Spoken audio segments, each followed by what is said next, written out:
In the last video, I discussed about the data query language in detail, and in this video, I'm going to explain about the constraint. So we have the two part of the constraint. You can see a part 1 and part 2.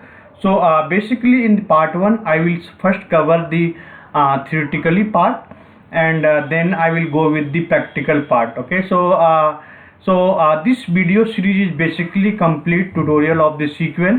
So if you not get a chance to all the video, so just you can go with the one by one, so you will better understand the each and every topic, so there is no doubt, no confusion in the coming topic. Okay, so let's start with the constraint. So first discuss what is the constraint and the types of the constraint, and then part 2 I will discuss about in the detail the practically. I will create how we can create the constraint and how we can use the constraint. So let's start with this theoretically part of the definition of the constraint. So basically what is the constraint? So constraint are rule and restriction which is applied on a column or a table such that unwanted data cannot be inserted into a table. So if you're working in any profile, okay, like if you're working for the database development or the data analyst or the data scientist or any profile or business analyst, okay, so you always create the some custom table based on the or requirement to achieve or requirement, and you will insert some data based on the requirement, but 80 or 90% the data will be inserted into these through the any application. So in this situation, if any data which is entered by the user, that is not an unwanted data. Okay, so how you can restrict the to insert the insertion of the unwanted data, that will be achieved by using the constraint. Okay, so constraint is the basically one type of the object of the any of the relational database. Okay, so it's also ensure the accuracy and the reliability of the data. If you use the constraint, they give the 100% accuracy, and they will give the 100% reliability of the data. So what is the meaning of the accuracy and what is the meaning of the reliability in terms of the real-time scenario? Okay, so let's consider one example here. So I have one department table where we have the only 5 department in my organization. So department 1 2 3 4 5, and 1 2 3 4 is the department ID. But suppose any new employee is joined in organization, and suppose HR team they inserting the data into the employee table. Okay, so let's see example if the HR team inserted the department by mistake as 10. Okay, but in future when we review the data of this any of the employee, the department 10 is not available in the organization. So this is the data error issue, and the data is not accurate, not reliable.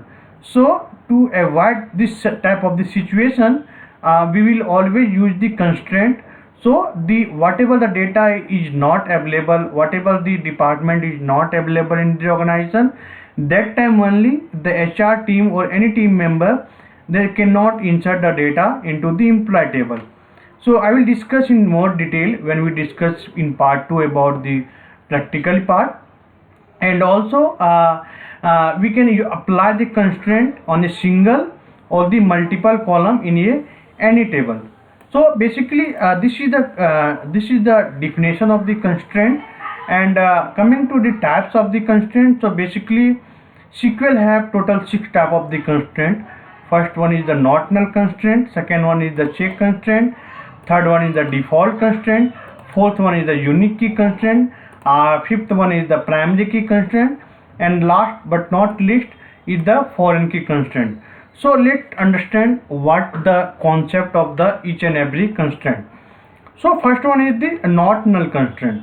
So whenever you have the situation there, you need to column make mandatory. Okay, means the user cannot allow to insert, means the table cannot allow to insert the null value. Okay, indirectly you can say that you making the column as a mandatory. Sometimes you also see in the real-time scenario where you any filling the form. Okay, so you see some type of the red streak mark is coming in the column name, like the first name, last name, contact number. So that is the mandatory column, means you need to always need to fill some data, otherwise submit will not allow. Okay, so they basically this type of the column making you as a mandatory. So when you apply the not null constraint in any of the column, the user cannot insert the null value into a table. Now the next one is the check constraint. So check constraint is the basically used to validate the data, okay, to check the specific condition before inserting data into the table. So if the data pass all the check constraint, then data will be inserted into the table, otherwise data for insert will be discarded. Okay, so basically like example, suppose we have the one age column is there. So if any employee which join in the organization, it should always the age is greater than 18 years. So if the user is try to insert the age less than 18 years, the data will be not inserted into the employee table. So this type of the column we can use the check constraint, and we can avoid to insert such type of the data. Now next one is the default constraint. So default constraint is basically a specific default value for when a value is not specified for the column.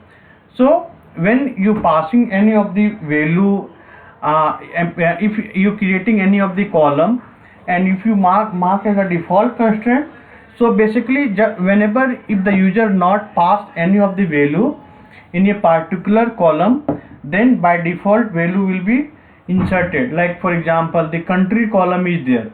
Okay, so if the user not supplied any value under the country column, by default India will be inserted.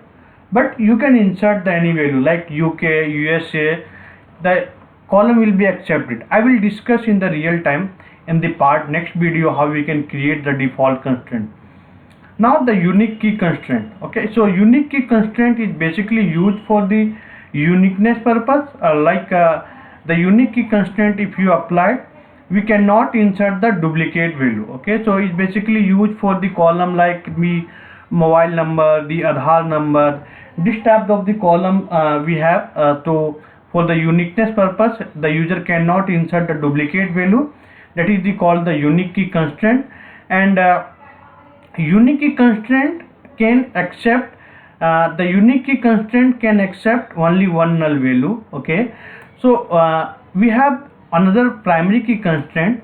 So the unique key constraint and the primary key constraint, we have the some similarity. Like the primary key constraint is also used for the uniqueness purpose, but primary key constraint cannot accept single null value, and we can create only one primary key constraint in a table, but we can create one or more than one column in a table. So if you in a table, suppose if you have the 30 column, you can create all 30 column unique key constraint, but primary key constraint you can create only one primary key constraint, but you can include multiple column at a time. Okay, it means only one primary key created, after that you cannot use another primary key.